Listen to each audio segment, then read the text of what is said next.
The Madman! Welcome to Scholomance cards, Soul Fragment edition. First of all, the dual class cards. Spirit Jailer. Demon Hunter Warlock class card. 1 mana, 1/3, Battle Cry, shuffle 2 Soul Fragments into your deck. Soul Fragments are cards which, when drawn from your deck, heal you for 2, which is nice for the Warlocks and the Demon Hunters who use a bunch of health as resources. This is clearly just a nice, efficient 1 mana, 1/3 demon, which will do the Soul Fragments. You know, those let you do the crazy things with Soul Fragment payoff cards. The Spirit Jailer could easily see play in the Tempo Demon Hunter and the Zoo-type Warlocks. And perhaps Soul Fragments are so good that you'll even play a 1 mana, 1/3 in your Control Warlock. Control Demon Hunter? Maybe. We'll see. Soul Shear. 2 mana spell. Deal 3 damage to a minion. Shuffle 2 Soul Fragments into your deck. That's pretty sweet. 2 mana, deal 3. And of course, the 2 Soul Fragments are just baseline heal for 4 over the course of the game. Soul Shear is of course a easy addition to most control decks. A lot of control decks would love to pay 2 mana to deal 3 damage to a minion and also heal for 4, even if that 4 healing comes slower. However, Soul Shear may be good enough to even place in Zoo if they really like Soul Fragments. And Tempo Demon Hunter if they like Soul Fragments. And the big payoff for both of these classes, and the reason why you may want to put as many Soul Fragment generators into your deck, is for Sociologist Militia.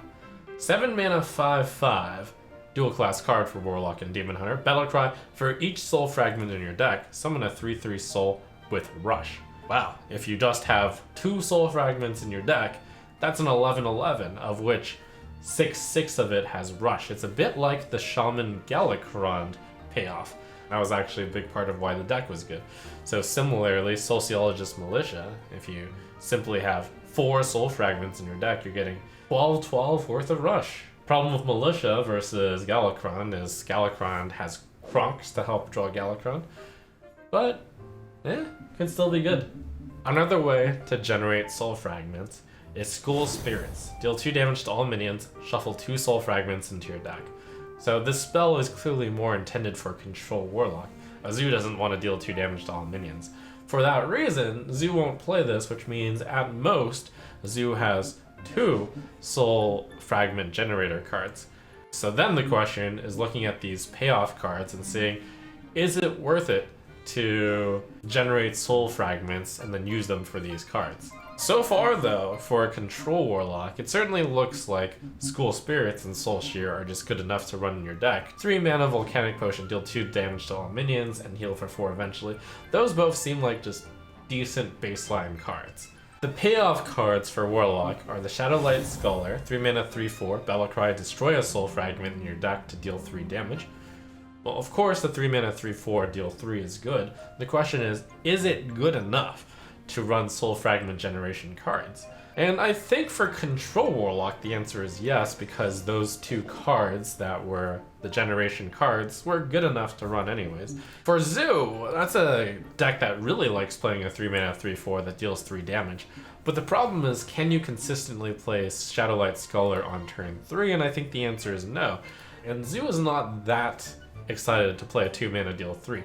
So really, Zoo would only be playing Spirit Jailer unless the payoff cards were really good. And I think Shadowlight Scholar isn't quite that good.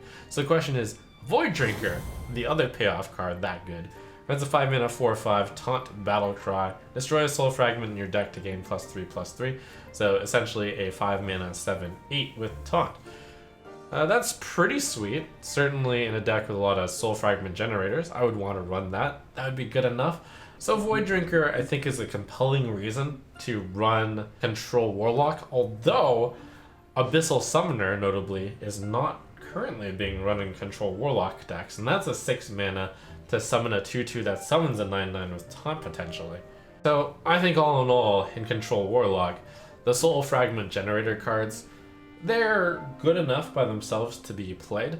And even though I think that the payoff cards aren't that big a payoff, you might just run all of them anyways, because they are pretty good when the Soul Fragments are basically in your deck for almost free.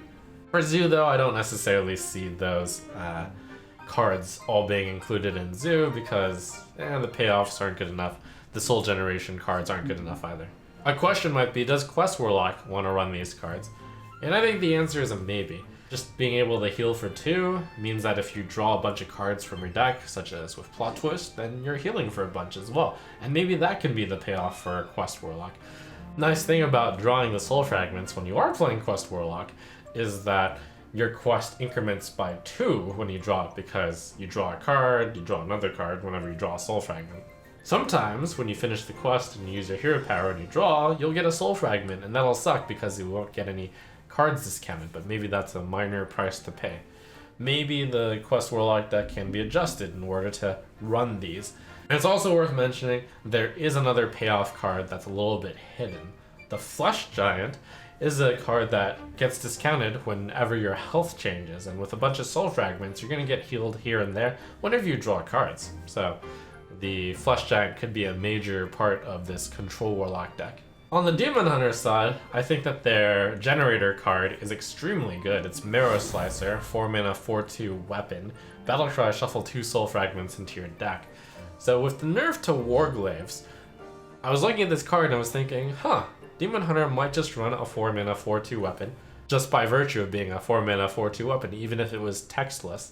So the fact that it also does Soul Fragments is a nice introduction to dip your toes into Soul Fragments when you're Demon Hunter. And Demon Hunter likes running a 1 mana, 1/3 as well. In general, it's a tempo Demon Hunter. So I think the only card they'd be a little bit reluctant to run is Soul Shear. But I think you could legitimately put in all of the Soul Fragment generators. Now, why would you want to do that? Well, the payoff cards are pretty good. One of the payoff cards is Shard Shatter Mystic. 3 mana, 3/2 for Demon Hunters. Battlecry, destroy a Soul Fragment in your deck to deal 3 damage to all other minions. This card doesn't fit into your traditional Demon Hunter deck, because the traditional Demon Hunter deck is a tempo deck. This is clearly going to be good if the tools come around for a Control Demon Hunter to come up, but doesn't seem to fit as a payoff for the tempo Demon Hunter.